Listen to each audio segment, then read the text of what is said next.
एक बार फिर से परमेश्वर ने ये अवसर हमें दिया है कि हम उसके वचनों पे अपने ध्यान लगाएं, उसके वचनों का मनन करें और अपने जीवन को उसके वचनों के द्वारा तराशें कि जब वह हमें लेने के लिए आए तो हम वैसा अपने आप को बना सकें जैसा वो हमसे इच्छा रखता है। तो आज हम जिस वचन को पढ़ने के लिए जा रहे हैं वो वचन हम लेंगे भजन संहिता उसका 68 अध्याय और 18 वचन। तू ऊंचे पर चढ़ा, तू लोगों को बंधुआई में ले गया। तूने मनुष्य से वरन हठीले मनुष्य से भी भेंटें ली, जिससे या परमेश्वर उनमें वास करे। ये वचन राजा दाऊद का लिखा हुआ है प्रभु यीशु मसीह के जन्म से 1050 साल पहले। 1050 साल पहले एक देश का राजा एक शब्द बोलता है, तो ऊंचे पे चढ़ा और बंधुआई में ले गया। सुनने में नहीं आता आज तक, प्राचीन काल के इतिहास से लेकर के अब तक सुनने में नहीं आता प्रभु यीशु मसीह के अलावा कोई और ऊंचे पे चढ़ा हो, उठा लिया गया हो, क्रूस पे चढ़ाया गया हो। सुनने में नहीं आता जो बहुतों को बंधुआई में ले गया हो, वरदानों में ले गया हो, और जिस को ऊंचे पे चढ़ाया गया उसने भेंट ली हो। प्रभु यीशु मसीह के जीवन को अगर हम अलग करें तो फिर इस पृथ्वी का कोई ऐसा इतिहास नहीं है कि जिसके विषय में सोचा जा सके। हम अपने जीवन को जो कुछ पल का है, जब हम इस पृथ्वी के निजाम को देखते हैं, इस प्राकृतिक को जब हम देखते हैं और फिर हम अपने जीने के आधार को जब देखते हैं तो पल भर का लगता है, हवा सा लगता है। मनुष्य जन्म लेता है कुछ पल के लिए, अपनी हजूरी अपनी उपस्थिति दर्ज कराता है भले कामों से बुरे कामों से और चला जाता है। पीछे कुछ यादें छोड़ जाता है कुछ एक पीढ़ी के लिए, फिर नई पीढ़ी आती है, भूल जाती है। जब हमें एक आधार मिला है, एक खोज मिली है, उस खोज के पीछे हम निकले हैं और उस खोज का नाम है प्रभु यीशु मसीह, जिसने कहा था कि तुम ढूंढोगे तो पाओगे। हम ढूंढ क्या रहे हैं और हमने पाया क्या है, ये गहरा विषय है। जो ऊंचे पे चढ़ा और जो बंधुआई में ले गया बहुतों को, यूहन्ना की किताब में प्रभु यीशु मसीह ने कहा कि जब मैं ऊंचे पे चढ़ाया जाऊंगा तो बहुतों को अपनी ओर आकर्षित करूंगा, मेरी ओर खींचूंगा। और जब वो ऊंचे पे चढ़ाया गया तो लिखा भी गया है कि उसने बहुतों को दान दिए, वरदान दिए। जब उसने वरदान दिए, बहुतों को वरदान दिए, तो वो वरदान क्या था? हम प्रभु यीशु मसीह के जब करीब आए, इससे पहले भी तो हम जी रहे थे, रेंग थोड़ी रहे। ऐसा तो नहीं है कि पहले हम पेट के बल चलते थे और प्रभु को ग्रहण करने के बाद हम खड़े होके चल रहे हैं। हम पहले भी तो इसी रीति के साथ खा रहे थे, जी रहे थे, यही तो पहन रहे थे जो अब पहनते हैं। अब भी वही कर रहे हैं। अभी थोड़ा सा अलग हो गया है हमारे साथ। अभी हमने संसार से बेर खरीद लिया है। बेर वो खाने वाला नहीं, कटाक्ष जिसको बोलते हैं, नफरत जो बोलते हैं, हमने संसार से वो मोल ले लिए है। अब संसार हमसे नफरत करना शुरू कर गया है। अब हम प्रिय नहीं रहे, हमारे अपनों के, हमारे रिश्तेदारों के, हमारे घरों के, भाइयों के, बंधुओं के अब प्रिय नहीं रहे। हम बदले हुए हैं। कोई कहता है कि तुमने बाप बदला है, कोई कहता है तुमने धर्म बदला है, कोई किसी बात पे, कोई किसी बात पे कुछ न कुछ ऐसी बातें हमारे जीवन में जोड़ देता है। इन सारी बातों को जब हम बैठ करके इम्तिनान से थोड़ा सा समय हम अपने लिए निकालते हैं, जब इस पे मनन करते हैं, हम चले आए हैं। हमारा आना क्यों है? लोगों से विरोध हम लेकर के भी प्रभु के पीछे हैं, तो हमने अब तक क्या पाया है? कौन सी बंधुआई हमारे पास है कि वो ऊंचे पे चढ़ा और उसने हमें बंधुआ बना लिया है, अपने लिए मोल ले लिया है। जब वो ऊंचे पे चढ़ा तो बंधुआई में ले गया और उसने अठीले लोगों से, जो अपने आप में निकर्मे अठीले लोग थे, जो कुछ भी नहीं समझे जाते थे, उनसे भी उसने भेंटें ली और अपने पीछे कर लिया और बहुत से वरदान उसने दिए। उन वरदानों को हम देखेंगे कि हमारा इस कलीसिया के अंदर आना और इकट्ठा होना हर संडे के दिन और घर में प्रार्थना करना, वचनों का पढ़ना, क्या हम आज तक समझ पाए हैं? क्या हम वो काम कर रहे हैं जिसके लिए खुदा ने हमें बुलाया है? लिखा गया है कि उसने अपने पुत्र की संगति में बुलाया है, और संगति का मतलब ये नहीं होता कि हम आकर के बैठते हैं, सुनते हैं और चले जाते हैं। संगति का मतलब मैंने बहुत बार समझाया है, संगति का मतलब होता है साथ चलना। और यदि उसने हमें अपने पुत्र के साथ चलने के लिए बुलाया है, ये बहुत गहरा भेद है, इसको समझना पड़ेगा। यदि हम आए हैं और उसकी संगति में आए हैं, उसके साथ चलने के लिए आए हैं, तो ये देखना पड़ेगा हम उसके साथ चल रहे हैं क्या। और अगर हम उसके साथ चल रहे हैं तो फिर उसने क्या क्या काम किया था, क्या वो हम कर रहे हैं? साथ चलने का मतलब होता है, अगर इस गली को सफाई के लिए कोई झाड़ू लेकर के सफाई करता हुआ जा रहा है, तो उसके साथ में अगर कोई होता है तो उसके पास भी झाड़ू होगी, और उसके साथ साथ वो भी झाड़ू लगाता हुआ चलेगा। वो साथ साथ चल रहे हैं, वो एक काम को मिल करके कर रहे हैं। और प्रभु यीशु मसीह ने कहा, तुम मुझसे भी बड़े बड़े काम करोगे, और उसने भेजा, हुक्म दिया, उपदेश दिया। वो बातें हम समझेंगे कि वो ऊंचे पे चढ़ा, बहुतों को बंधुआई में ले गया, बहुतों को दान दिए और अटीले लोगों से उसने भेंटें ली है। वो दान क्या थे और उसने क्या हमें दिया? हम वचन निकालें, इफिसियों की पत्री उसका 4 अध्याय और 11 वचन हम देखें। उसने कुछ को प्रेरित नियुक्त करके, और कुछ को भविष्यवक्ता नियुक्त करके, और कुछ को सुसमाचार सुनाने वाले नियुक्त करके, और कुछ को रखवाले और उपदेशक नियुक्त करके दे दिया है। इसका 8 वचन अगर हम पढ़ते हैं तो इस 8 वचन में लिखा हुआ है, इसलिए वह कहता है, वह ऊंचे पर चढ़ा और बंदियों को बांध ले गया और मनुष्य को दान दिए। यहां पे जो लिखा हुआ है कि मनुष्य को दान दिए, तो उसने जो दान दिए वो क्या दिया? 11 वचन में हमें मिलता है कि उसने हमें नियुक्त किया है अपने कामों के लिए। उसने नियुक्त किया है अपने कामों के लिए, अपनी संगति के लिए, साथ चलने के लिए। जब हम 5 प्रकार की सेवा को देखते हैं खुदा के अंदर, अपने कामों को पूरा करते हुए देखते हैं, तो यहाँ पे लिखा हुआ है कि जब वो ऊंचे पे चढ़ाया गया तो उसने बहुतों को दान दिए हैं, वरदान दिए हैं। और वरदान जो दिए हैं उनमें से उसने सबसे पहले प्रेरित करके अपने चेलों को तैयार किया। उसके बाद सुसमाचार सुनाने वाले, उपदेशक, भविष्यवक्ता, शिक्षक, 5 प्रकार के लोगों को तैयार किया। तब एक हाथ बनता है। हालेलुया। जब हाथों में 5 उंगलियां होती हैं, ये जब मिल जाती हैं तो मजबूती को दर्शाती है। ऐसे ही परमेश्वर ने जो दान दिए हैं, जो वरदान दिए हैं, वो 5 प्रकार की सेवा को सौंपा है।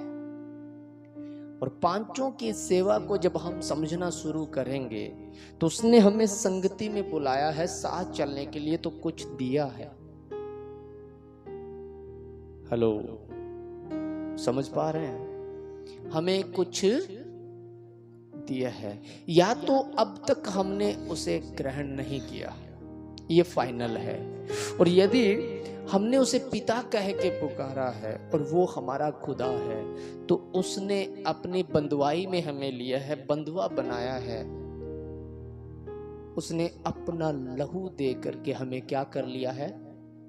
मोल लिया है, खरीदा है। जब उसने खरीदा है तो किसके चुंगल से छुड़ाया है? खरीदने का मतलब होता है छुड़ाना। हम भजन गाते हैं, कफारा मेरा तू ही, मेरा छुड़ाने वाला तू ही है। मैं जिस बंधन में था, वो बंधन थे मजदूरी, और मजदूरी थी मौत। जो पाप मेरे लहू से चला हुआ आ रहा था, जिस बंधन में मैं पड़ा था, पाप की मजदूरी तो मृत्यु है। और पाप की जो ताकत है, पाप के पास जो पावर है, जो पाप को ताकत मिलती है, वो मिलती है व्यवस्था से। व्यवस्था से कैसे मिलती है? परमेश्वर ने अपने लोगों को जीने का एक तरीका दिया है, व्यवस्था। चोरी न करना, झूठ न बोलना, लालच न करना, अपने परमेश्वर से अपने सम्मान, अपने सारे मन, अपने सारे प्राण, अपनी सारी शक्ति, अपनी सारी बुद्धि के साथ प्रेम करना। तुम मुझे छोड़ दूसरों को ईश्वर करके न मानना। ये सारी व्यवस्थाएं, आज्ञाएं मूसा के द्वारा लिख करके दी, एक व्यवस्था बना के दी, जीने का आधार दिया। जब कोई व्यक्ति इन बातों से अलग होता है तो पाप को पावर मिलती है उसके ऊपर अटैक करने की। तो पाप की जो ताकत है वो व्यवस्था है। जो इंसान व्यवस्था से हट जाता है वो पाप में चला जाता है। और व्यवस्था ऐसी दी, कोई उसे पूरा नहीं कर पाता है। जिन्हें इस संसार के अंदर रहते हुए उस व्यवस्था को पूरा करना इम्पॉसिबल है। तो जब व्यवस्था के अधीन हम नहीं जी पा रहे थे, जब वो व्यवस्था कोई मनुष्य पूरी नहीं कर पा रहा था, तो पाप ताकतवर हो रहा था, वो हम पे प्रबल हो रहा था और हमें मृत्यु में लेके जा रहा था, जो सदा काल की मृत्यु है। उस मृत्यु से बचाने के लिए उस व्यवस्था को जो हमारे ऊपर लागू थी, उस व्यवस्था को पूरा करने के लिए कि ये व्यवस्था मुझ में आएगी और तुम मुझ में आ जाना, इस व्यवस्था को मैं पूरा कर दूंगा, तुम मेरे साथ चल लेना। इतना सा काम था। उसका आना सिर्फ इसीलिए हुआ। उसने आकर के धरती पे धर्म स्थापित नहीं किया, वही चल रहा है जो पहले चल रहा था। अगर सनातन धर्म बड़ा है तो आज भी बड़ा ही है, आज छोटा नहीं हो गया सनातन धर्म, क्योंकि परमेश्वर जो है वो सनातन ईश्वर है। अभी कोई ईसाई है, कोई क्रिश्चियन है, कोई हिंदू, मुस्लिम, सिख, बौद्ध, जैन, फारसी, मादी बने हुए हैं, एक संगठन बनाया हुआ है, एक समुदाय बनाया हुआ है। लेकिन अगर आप नूह के समय में जाओगे तो ना तो खतना था, ना मसीह था, ना इस्माइल था, ना अब्राहम था। कौन सा धर्म था जब उसकी अगुवाई हो रही थी? जब यहोवा परमेश्वर ने नूह से कहा जहाज बना, तब किस धर्म पे थे वो लोग? था क्या कोई व्यवस्था थी क्या उस समय? जो व्यवस्था को मानते हैं वो यहूदी हो गए, जो इस्माइल के वंश में पैदा हुए वो मुस्लिम हो गए, जो यीशु मसीह के पीछे चलने पड़े वो क्रिश्चियन बन गए, और जो इन सब से हटके थे वो हिंदू बन गए। इन्हीं के बीच में जिन्होंने अपने कपड़े पहनने शुरू किए वो सिख बन गए। किसी ने नीला रंग कर लिया, बौद्ध बन गए। किसी ने पीला रंग कर दिया, वो भगवाधारी बन गए। सब ने अपने अपने कपड़े, अपने कलर चेंज किए और धर्म बनते चले गए। लेकिन सनातन ईश्वर की जब पूजा की बात आती है, तब एक ही ईश्वर और आदम एक रचा गया था। वो खुदा, वो किसी धर्म का नहीं है, किसी मजहब का नहीं है, वो मनुष्य को सर्वश्रेष्ठ बनाने वाला परमेश्वर है। यदि मनुष्य की सर्वश्रेष्ठता को हटा दिया जाए, मनुष्य में एक ही चीज प्लस है, और वो प्लस है कि तब परमेश्वर ने अपनी श्वास उसमें डाली। अपनी आत्मा आदम में डाली और आदम क्या बन गया? क्या बन गया? जीवित प्राणी बन गया। आदम जीवित, और जितने भी इस पृथ्वी के ऊपर जीवित प्राणी हैं उसमें और आदम में कोई फर्क नहीं है, कोई भी, चाहे वो भैंस है, सुअर है, मुर्गा है, बकरी है, कुछ भी है, कोई फर्क नहीं है। सबके पास अपने अपने काम है, सबके पास अपनी अपनी बुद्धि है। मनुष्य घर बनाता है तो मैंने चिड़ियों को घोंसला बनाते हुए देखा है, सलाम जाते हैं, ऐसा कोई नहीं बुन पाता। जब मैं, एक भीड़ आती है, भीड़ घरों के ऊपर मिट्टी से वो अपने घर बच्चों को सुरक्षा के लिए एक घोंसला तैयार करती है मिट्टी से। उस मिट्टी को तोड़ने के लिए हमें भयंकर हथियार चाहिए उस दीवार से हटाने के लिए। जब उसकी कारीगरी को देखते हैं तो मनुष्य सीमेंट का मसाला ऐसा नहीं बना सकता जैसा वो बनाती है। उसकी कला को जब देखते हैं तो मनुष्य तुच्छ हो जाता है, तुच्छ। जितना गहरा, छोटी सी चींटी होती है कीड़ी, जितना गहरा अपने अनाज को ले जाकर के वो रखती है 12 महीने के लिए सजो करके मिट्टी के अंदर भी। मैं स्टडी कर रहा था, उस मिट्टी के अंदर भी उनके पास बुखारी नहीं होती, टीन नहीं होते, गेहूं रखने की कोई बोरी और गोदाम नहीं होते, वो मिट्टी के अंदर रखते हैं फिर भी उगने नहीं देते। कैसे उनको बटोर बटोर के, काट काट करके उनके अंकुरों को तोड़ देते हैं कि ये उगने न पाए। अगर ये उग गए तो हम खाएंगे क्या?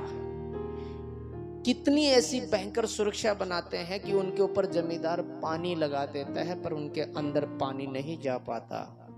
वैसा सजो करके बंद करते हैं उनको। पहले टेम्परेचर से पता चल जाता है कि पृथ्वी का टेम्परेचर डाउन आ रहा है तो पानी आएगा, अपने गेट को बंद कर देते हैं। वो सारे निजाम को जब हम देखते हैं तो मनुष्य और जीव जंतुओं के अंदर कोई फर्क नहीं है। फर्क सिर्फ एक है और वो है उसकी सर्वश्रेष्ठता। सबसे प्रथम स्थान आदम को परमेश्वर ने अपने स्वरूप में रचा और अपना आत्मा उसमें डाला, अपनी समानता में। सिर्फ इतना ही फर्क है और वो था पवित्र। आदम की जो सर्वश्रेष्ठता थी वो पवित्रता ही थी, जो उसका नेचुरल स्वभाव बनाया।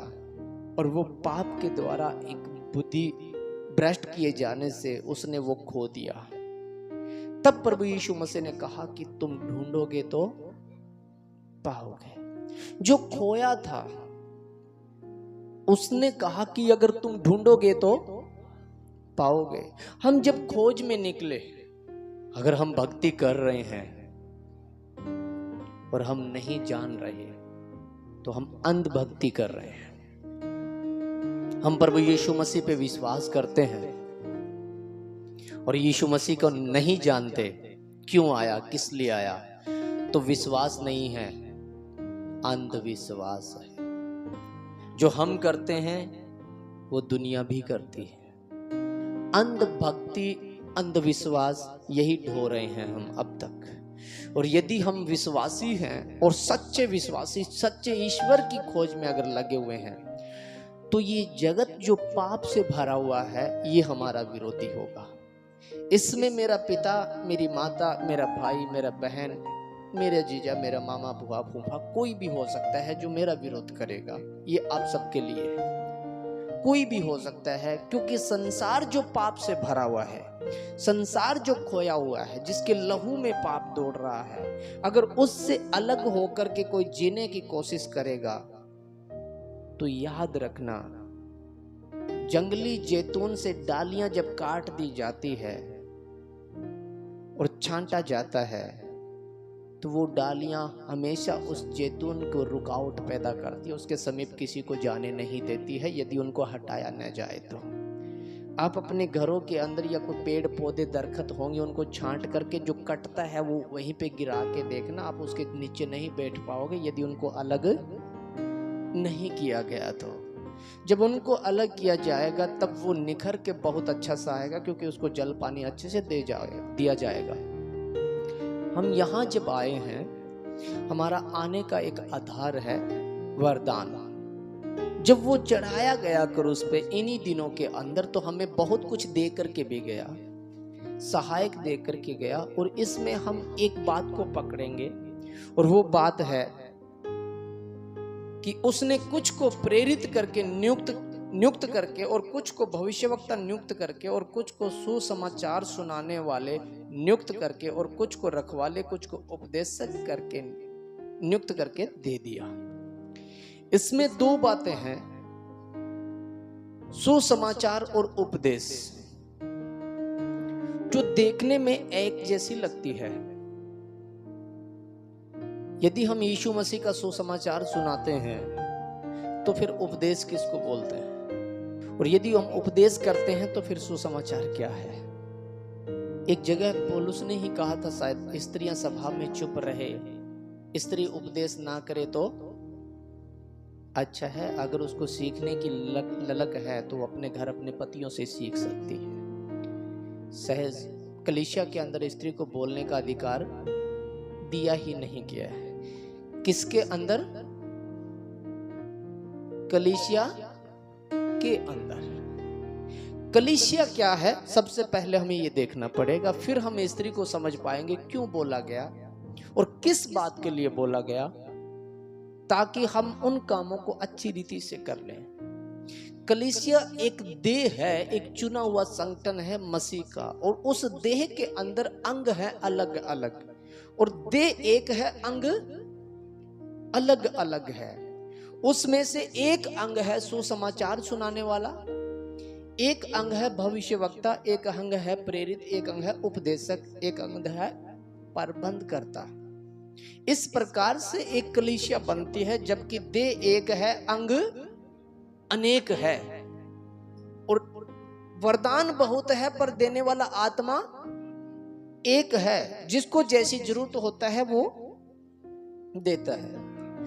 सुसमाचार सुनाना कलीसिया में हो ही नहीं सकता, कभी नहीं सुना गया। कलीसिया के अंदर सुसमाचार सुनाया जा सकता है, और स्त्रियों को कहीं भी सुसमाचार सुनाने के लिए रोका नहीं गया है। रोका गया है तो उपदेश के लिए। सुसमाचार का मतलब क्या होता है आपको पता है? किसको पता है? किसी को पता? हालेलुया। प्रभु यीशु मसीह ने एक कमांड दी थी, जाओ क्या सुनाओ? सुसमाचार सुनाओ। उपदेश एक अलग वस्तु है, एक अलग वरदान है। सुसमाचार तो ये है, हमारे पापों को उठाने वाला यीशु मसीह है, जिसने अपना लहू बहा करके हमें गुनाहों से अलग किया। वो चंगा करने वाला ईश्वर है। आप कहीं भी रिश्तेदारों में, घर परिवार में, कोई भी व्यक्ति जाकर के सुसमाचार जब तक नहीं सुनाएगा, तब तक वो उपदेश सुनने के लिए कलीसिया में कैसे आ सकता है? ये बताओ। जो उपदेशक है वो उपदेश किसको देगा? यशाया कहता है किसको सुनाए, जब सुनने वाला, और सुनने वाले भी कैसे होंगे जब तक कोई जाएगा नहीं। परमेश्वर ने अपने पुत्र की संगति में संग चलने के लिए बुलाया, और उसने सबको वरदान दिए हैं। किसी को इस कलीसिया का प्रबंध करने का, भोजन वस्तु का, अनाज का, दरी का, साउंड का, लाइट का, सब प्रबंध करने का सबको वरदान मिला है। एक वचन और हम निकालें, पहला कुरिन्थियों का 12 अध्याय और 28 वचन। और परमेश्वर ने कलीसिया में अलग अलग व्यक्ति नियुक्त किए हैं। परमेश्वर ने कलीसिया में, वहां पे वरदान का विषय लिखा हुआ है, वरदान दिए हैं, उसमें सुसमाचार सुनाने वाले हैं। लेकिन कलीसिया के अंदर जो नियुक्त किया है उनको हमें देखना है। कलीसिया के अंदर एक पदवी है, कलीसिया के बाहर नहीं। बाहर जो पदवी है वो है सुसमाचार सुनाने वाले। कलीसिया के अंदर की जो पदवी है वो अलग अलग प्रकार की। क्या लिखा गया है? प्रथम प्रेरित, दूसरे भविष्यवक्ता, तीसरे शिक्षक, फिर सामर्थ के काम करने वाले, फिर चंगा करने वाले और उपकार करने वाले और प्रधान और नाना प्रकार की भाषा बोलने वाले। आमीन। यहां पे सुसमाचार को हटा दिया गया है। क्यों हटा दिया गया है? हम 15 साल से यहां बैठे हैं। 15 सालों से अगर सुसमाचार सुन रहे हैं, उसने अपना लहू दे करके हमें पापों से छुड़ाया है। 15 सालों से यदि यही सुन रहे हैं तो क्या अब तक हमें विश्वास नहीं है कि उसने लहू दिया है? क्या आज भी हम दूध पीते रहे? आज भी यही सुनते रहे? क्रूस पे चढ़ा, उसने अपना लहू दिया, मेरे पापों को हर लिया, मुझे नया जीवन दिया। तुम मिल गया ना, पता चल गया ना अगली बार क्या होगा। क्रूस पे चढ़ा, मेरे पापों को हर लिया, मुझे नया जीवन दिया, अच्छी बात है। फिर अगले सप्ताह वो क्रूस पे चढ़ा, लहू बहाया, कब तक? सोचो, कब तक? क्या हमारे लिए हर रोज दाल ही बनेगी? यही सुनेंगे, यही सीखेंगे? पौलुस कहता है क्या हम इसी के लिए? समय के अभाव से तो हमें क्या हो जाना चाहिए? क्या हो जाना चाहिए? गुरु हो जाना चाहिए। जितना समय हमने व्यतीत कर लिया है उस खुदा के साथ में, उसके हिसाब से तो हमें आज उपदेशक, शिक्षक अब तक बन तो नहीं पाए सुसमाचार सुनाने वाले, क्योंकि सुन तो हम भी सुसमाचार ही रहे हैं। यदि उसने संगति में बुलाया है तो काम लेगा, याद रखना। सबको भुगताने के लिए उसके पास क्या है? प्रतिफल है। वो लेखा जोखा किस चीज का लेगा? यदि हम काम नहीं करेंगे, और काम करेंगे भी तो क्या कर रहे हैं? मेरे पास उसने मुझे वरदान दिया है शिक्षक के तौर पे, मैं सिखाता हूं और दिन रात इसलिए लगा रहता हूं कि मैं सिखाने पाऊं। मैं घर पे बैठ करके बाइबल इसलिए नहीं पढ़ता कि मैं कुछ लिखूंगा, इसलिए पढ़ता हूं कि जब मेरे पास आएंगे मैं उपदेश क्या दूंगा, क्या सिखाऊंगा, कौन से भेद प्रकट करूंगा, इसलिए मैं खोजता रहता हूं। पर सुसमाचार सुनाने के लिए अगर मैं हूं तो मुझे सीखने की जरूरत नहीं है, क्योंकि मुझे पता है कि वो आया था, मेरे लिए मारा गया, गाड़ा गया, मुर्दों में से जी उठा, अपना लहू दे करके मुझे छुड़ाया। तो इतना तो मुझे पता है। अगर इसी काम के लिए मैं हूं तो ये सुसमाचार तुम आपको सुना दिया है, तो फिर मेरा काम तो खत्म, मैं तो आगे जाऊंगा। क्योंकि जब जब भी चेलों ने सुसमाचार सुनाया है वहां रुके नहीं, निकले हैं। लेकिन उपदेश की जब बात आई है तो वो कलीसिया में जाकर के सालों साल उपदेश करते आए हैं। 1-2 साल कलीसिया के अंदर उपदेश चला है उनका। जीने का आधार, व्यवस्था बनाए रखना, एक साथ जुड़े रहना, उपासना कैसे करनी चाहिए, कौन लोग किस में घुस आए हैं। पौलुस ने कई जगह लिखा हुआ है कि मैं जानता हूं तुम्हारे बीच में बहुत ऐसे लोग घुस आए हैं जिन्होंने गड़बड़ी मचा दी है, हमने उनको नहीं भेजा, पर अब मैं अपने लोगों को तुम्हारे पास, बरनबास को और पतरस को भेजता हूं, वो तुम्हें बताएंगे कि तुम्हें किस रीति से चलना है। उन लोगों से बच के रहना। और आज भी कलीसिया में होता है 2-2 करके, 1 करके, वहां संगति है वहां आ जाना, यहाँ संगति है वहां आ जाना, फिर वही पूजा पाठ पद्धति चलती है, कुछ भी खाओ कुछ करो, खुदा सब पे ये है वो है फलाना है ढिमका है, ये चलता रहता है। उपदेश का मतलब वो है सुरक्षा, शिक्षा देना। सुसमाचार सुनाने के लिए परमेश्वर ने हर एक का अभिषेक किया है, हर एक का अभिषेक। जिसने अपनी बंधुआई में लिया है उसको वरदान दिया है। सुसमाचार वरदान एक ऐसा है जो हर एक विश्वासी के लिए है। उपदेशक के लिए, शिक्षक के लिए, प्रेरित के लिए, भविष्यवक्ता के लिए, चंगा करने वाले के लिए, सामर्थ के काम प्रबंधकर्ता के लिए, सबके लिए है। सुसमाचार सुनाना परमेश्वर की प्रायोरिटी है। यदि सुसमाचार नहीं सुनाया जाता तो हम उसके राज्य के लोग कभी ना बन पाते। हमारे पास ये सुसमाचार इसलिए पहुंचा है कि बहुतों ने अपने प्राणों की आहुतियां दी है। यदि हम प्रचार नहीं करते हैं, अगर खुदा के नाम को महिमा नहीं देते हैं, उसके नाम को अगर गवाहियों के साथ अगर नहीं आगे बढ़ाते हैं, तो हम कहीं ना कहीं उसकी संगति में नहीं हैं, उसके साथ चलने वाले नहीं। और ये बातें जो मैं बता रहा हूं ये मेरी ओर से नहीं है, ये बाइबल की बातें हैं। क्योंकि और बाइबल में भी लिखा हुआ है, पौलुस कहता है कि तुम्हारा विश्वास मनुष्य के ज्ञान पर नहीं परंतु परमेश्वर की सामर्थ पे निर्भर हो। लिखा है क्या ऐसा?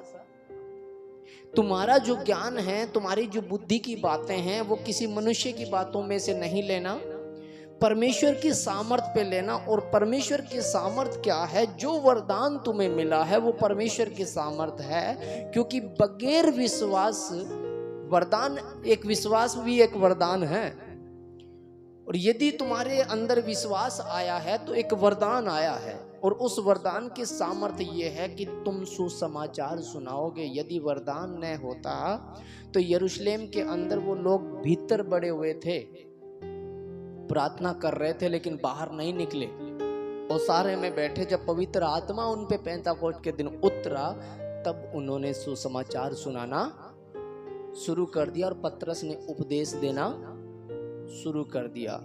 और लिखा गया है जब क्लेश बढ़ा, साउल के टाइम में जब क्लेश बढ़ा, तब लिखा गया है कि जो तितर बितर हुए थे वो सुसमाचार सुनाते हुए फिर रहे।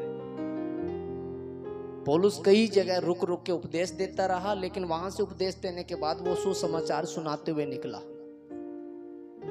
हम जहां भी जाते हैं, कहीं भी बैठते हैं, कितना प्रचार कर पाते हैं, कितना बता पाते हैं? सबसे पहले तो हम अपनी सुरक्षा करते हैं कि इनको ये पता ना चल जाए हम मसीह को मानते हैं।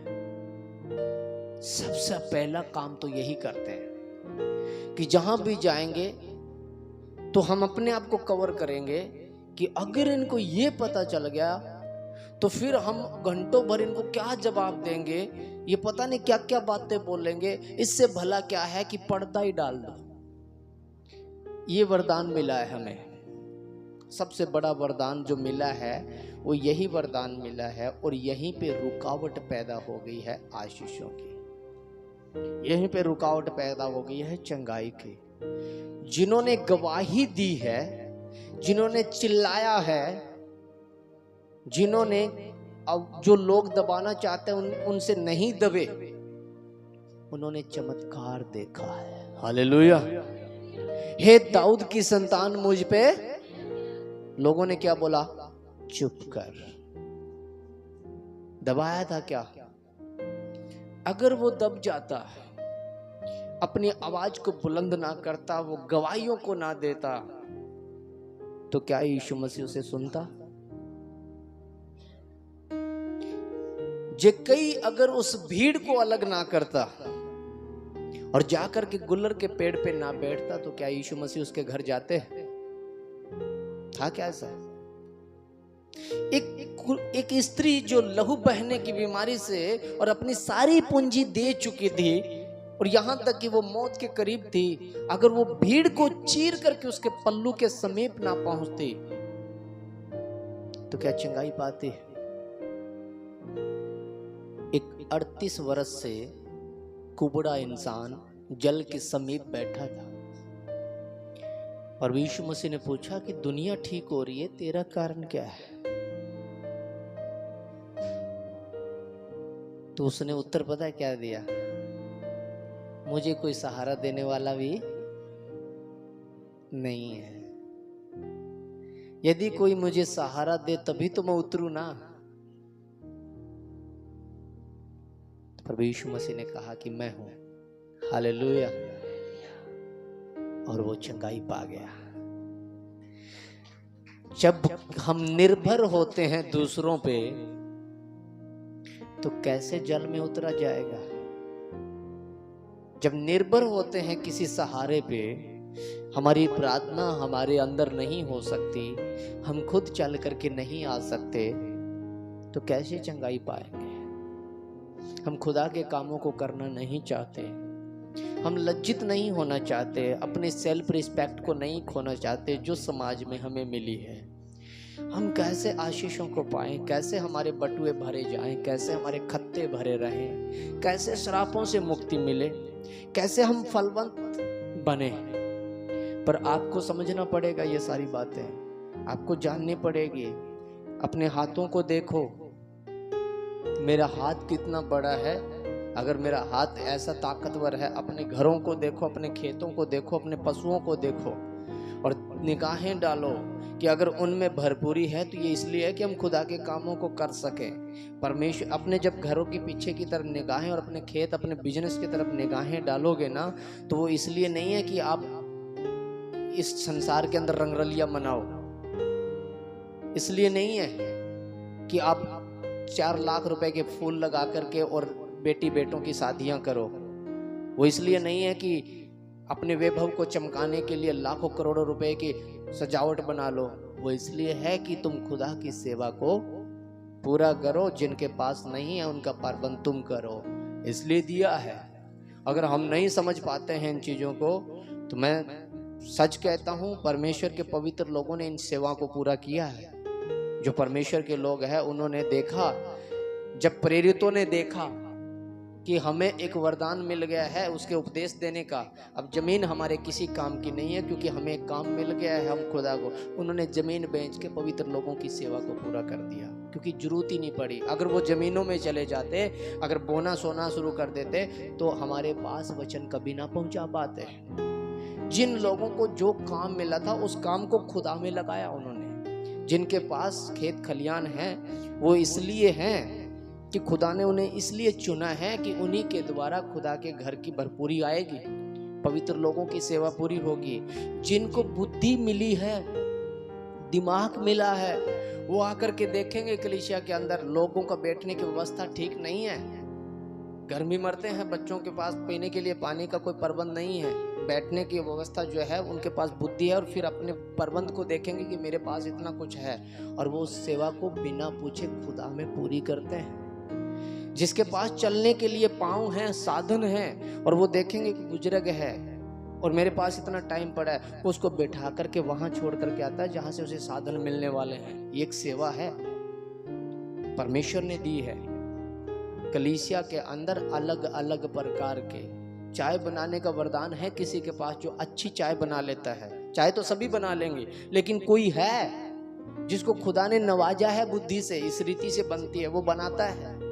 किसी को बांटने का समझ, बांट तो सभी लेंगे, पर परमेश्वर जानता है ये गिरा देगा, उसके अंदर आत्मविश्वास ही नहीं आता, वो बैठा रहेगा। नाम कलीसिया के भीतर, कलीसिया के बाहर नहीं, कलीसिया के, पढ़े इस वचन को दोबारा।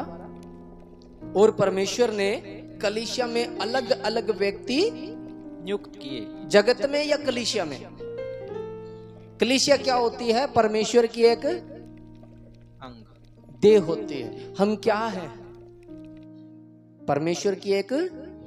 तो इसमें जो व्यक्ति नियुक्त किए हैं परमेश्वर ने, हम इतने बड़े अधिकारी नहीं है कि कलम चला चला करके आइडेंटिटी कार्ड बांट दिया जाएगा, तू ये करेगा, तू ये करेगा, तू ये करेगा। खुदा प्रकट करता है। तुम्हारा ज्ञान मनुष्य के ज्ञान पे निर्भर नहीं होना चाहिए, परमेश्वर की सामर्थ्य पे निर्भर होना चाहिए। परमेश्वर की सामर्थ्य तुम्हारे भीतर क्या है? बुद्धिमानी की बातें हैं, तुम्हारे अंदर एक मैच्योरिटी है, बुजुर्ग इंसान है जिसके पास बोलने का एक सही तरीका है, बुद्धिमानी से चलने का, और वो इंसान सबको एक मन होकर के सबको गाइड कर सकता है, बुजुर्ग इंसान। और सब लोग उसका आदर इसलिए करते हैं कि वो उम्रदराज इंसान है, पके बाल वाला है। वो बेटा ऐसे नहीं करना, हमें इस रीति से बैठना है, बेटा ये काम ऐसे करना है, और लोग उसके पीछे पीछे चलते हैं। वो नियुक्त किया जाता है। एक यंग बच्चा है, परमेश्वर उसमें सामर्थ डालता है, वो बुद्धिमानी के साथ वजन वाले कामों को नहीं, अंकल आप छोड़ दो, ये हम है ना, वो नियुक्त किया जाता है। हमने कितने वरदानों को पहचाना है? क्या हम ज्योति हैं कि लोग हमसे रोशनी पाए? रुकावट है ये आशीष न आने की, रुकावट है ये एक दूसरे से अटैच न होने की। जब परमेश्वर ऊंचे पे चढ़ाया गया खुद, तो वो इसलिए चढ़ाया गया कि बहुतों को खींच ले जाए और वरदान दे, और उसने ये नियुक्त करके दिए। इसमें लिखा गया है कि शिक्षक भी है, प्रबंध करने वाले भी है। एक वचन और हम निकालें, रोमियो की पत्री उसका 12 अध्याय 5 से 8 तक पढ़े। वैसा ही हम जो बहुत हैं मसीह में एक देह होकर आपस में एक दूसरे के अंग हैं। हम जो बहुत से हैं, जितने भी लोग हम यहाँ पे जुड़े हुए हैं, किसी एक मनुष्य के साथ नहीं जुड़े हुए, हम जो, मैं आपके साथ, हम जो बहुत से लोग हैं, हम सब किसी के साथ हैं, और वो है सच्चा ईश्वर, सर्वश्रेष्ठ सर्वशक्तिमान परमेश्वर, जिसने हमें एक देह दी है, और वो देह है मसीह की देह। ये मेरी देह है जो तुम्हारे लिए तोड़ी जाती है। वो देह हमें दी गई है और हम उस देह का हिस्सा है। हम जो बहुत से हैं मसीह में एक देह हैं। आगे पढ़े। और जबकि उस अनुग्रह के अनुसार जो हमें दिया गया है, उस अनुग्रह के, उस दया के अनुसार जो हमें दिया गया है, जो अनुग्रह का मतलब होता है आशीष, वरदान, जो हमारे अंदर बुद्धिमत्ता, ज्ञान, सामर्थ जो दिया गया है, उसको समझना है हमें। उस अनुग्रह से जो हम पे हुआ है कि मुझे उसने सीखने वाली आत्मा दी, सिखाने वाली आत्मा दी है, किसी को सीखने वाली आत्मा दी है, किसी को प्रबंध करने वाला, किसी को कैसे करके जो अनुग्रह उसने हम पे किया है। हाँ जी, हमें भिन्न भिन्न वरदान मिले हैं। हमें भिन्न भिन्न वरदान मिले हैं, अलग अलग प्रकार से वरदान मिले हैं। अब कोई छोटा नहीं है, कोई बड़ा नहीं है। ऐसे कलीसिया चलाने के लिए, परमेश्वर की सेवा को पूरा करने के लिए, अपने घर को उस स्वर्गीय घर बनाने के लिए, अपने घर को आशीषों से भरने, अपने बच्चों को बुद्धिमान बनाने के लिए हमें अपने कामों को पहचानना पड़ेगा। हमें एक मन, एक आत्मा होना पड़ेगा, तब जाकर के हम खुदा की सेवा को पूरा करेंगे। अदरवाइज सच मैं कहता हूं, हम अंधविश्वास में हैं और कुछ नहीं है। हम किसी धर्म, जात, मजहब के पीछे नहीं जुड़े हुए हैं, हम सच्चे सनातन ईश्वर के पीछे जुड़े हुए हैं। और उसने हमें एक देह बनाया है, और वो देह मसीह है। उस देह के द्वारा हमने उसे पाया है। जो व्यवस्था हमसे पूरी नहीं हो पाती, जो पाप की ताकत बनी हुई थी, उसकी पद्धति, उस ताकत को गिराने के लिए उसने अपनी देह दे दी है कि इस व्यवस्था को इसमें डाल दिया मैंने, तुम मेरी देह में आ जाओ। वो हमारे लिए एक जहाज बन गया है, एक बस बन गया। उस बस के अंदर कंडक्टर, ड्राइवर, सवारी और पैसा, सबका अपना अपना काम है। हम एक सफर कर रहे हैं, जैसे इजराइल सफर कर रहा था ना, मिस्र से निकल के इजराइल कनान में आने के लिए, तो उनमें जो लड़ने वाले थे वो आगे थे, वाचा का संदूक उठाने वाले पीछे थे, उसके पीछे लेवी जो सेवा करने वाले, छावनी तंबू गाड़ने वाले अलग थे, तंबू उखाड़ने वाले अलग थे, चरवाहे अलग थे, रास्ता मार्ग जंगल को काटने वाले लोग अलग थे। तब जाकर के वो 6-7 लाख लोग जो थे वो पड़ाव करते थे। और ये ऐसा नहीं है कि वो चले जा रहे हैं। जब लाखों लोगों की अगुवाई कोई इंसान करता है ना, तो पहले लाइन बना करके देखना वो कितने किले की सफर में होते हैं उस मार्ग को सफर करने के लिए। जब मैं पढ़ रहा था तो मेरा दिमाग फटने को हो गया, कैसे कैसे पड़ाव होते थे और कैसे छावनी बनती थी। यहूदा गोत्र अलग बस के रह गया है, ये जो रूबेन का गोत्र है वो अलग है, नप्ताली अलग है, दान अलग है, इस्साकार अलग है, सबके अलग अलग झंडे हैं, और सबको अलग अलग करना, सबको बांट बांट करके देना, सबका न्याय करना। एक व्यक्ति न्याय करने वाला, सोच के देखो कितना बड़ा टफ। सबको अपनी ईमानदारी दिखानी पड़ेगी अगर हमें खुदा के विश्वास में आगे बढ़ना है। जिम्मेवारियां लेनी पड़ेगी। जो ठोकर खा चुके हैं, जिनको लोगों ने नीचे से कुचल डाला है अपने लालच के लिए, दान भेंट के चक्रों में, जिन्होंने कुचर कुचर के गंदी जिंदगी जीने पे मजबूर कर दिया, उन्हें भी संभालना हमारा ही काम है। जो गिर गए हैं, जो कमजोर हो गए हैं, जो भरमाए गए हैं, कौन जा करके उनको संभालेगा? किसका काम है वो? परमेश्वर के लोगों का। ये हमारा काम है, इसे संभालना पड़ेगा। मैसेज बहुत बड़ा है, घंटा और लग जाएगा, नहीं पूरा कर पाएंगे। मैं इतना ही उपदेश दे पाऊंगा, हम बढ़ते चले जाएंगे। पर सुसमाचार सबके लिए है, सबको सुनाना है, तब हम खुदा के कामों को पूरा करेंगे। लज्जित तो होना पड़ेगा, इस जगत के अंदर शर्मिंदा होना पड़ेगा। अगर आपको भय लगता है यीशु मसीह के नाम लेने से, तो सच कहता हूं हम अंधविश्वास में हैं। हमारा सच्चा विश्वास ये है, चिल्ला करके कहो, ए दाऊद की संतान मुझ पे दया कर। अपनी आवाज को बुलंद रखो, जहां भी जाओ फकर से कहो, हाँ मैं उस परमेश्वर का पुत्र हूं। हम सच्चे खुदा की सेवा करते हैं। वो लोग जो बुराइयों के पीछे हैं, वो लोग जो गंदी गालियां निकालते हैं, जो नशाखोरी में लिप्त रहते हैं, वो लोग जो गंदे से गंदे जीवन में जी रहे हैं, वो अपने आप को नहीं शर्मिंदा होने देते। तो तुम तो सच्चे ईश्वर के बेटे और बेटी हो, तुम कैसे झुक जाओगे? और कौन तुम्हें झुका देगा? दुआ करना है इस बात के लिए, जो लोग ठोकरों में हैं, खुदा उन पे दया कर। स्पेशली दुआ करना है। हालेलुया। आपको कोई छू नहीं पाएगा और आप दुष्टों के अंत को अपनी आंखों से देखोगे। आपकी कोई धर्म नहीं है, आपकी कोई जात नहीं है, आपका धर्म परमेश्वर है, आपकी जात इंसान है। आप जीवित प्राणी हैं और परमेश्वर के आत्मा के द्वारा जिलाए गए हैं। आप इस संसार की व्यवस्था से अलग किए गए हैं पवित्र जीवन में। फिर देखना, उसके कामों को पूरा करो, वो तुम्हारे कामों को पूरा आप कर देगा। उसकी चंगाई को पाने के लिए चिल्लाना पड़ेगा, करीब जाना पड़ेगा, इस भीड़ को चीरते हुए दुआ प्रार्थना में आगे बढ़ना पड़ेगा। तब देखना चंगाई आपकी है, आशीषें आपकी। आपके बच्चे हिरन के बच्चों के समान कूदते फांदते हुए चिकारे के समान दौड़े चले आएंगे। प्रभु आपको आशीष दे। आइए हम सब खड़े हो जाएं।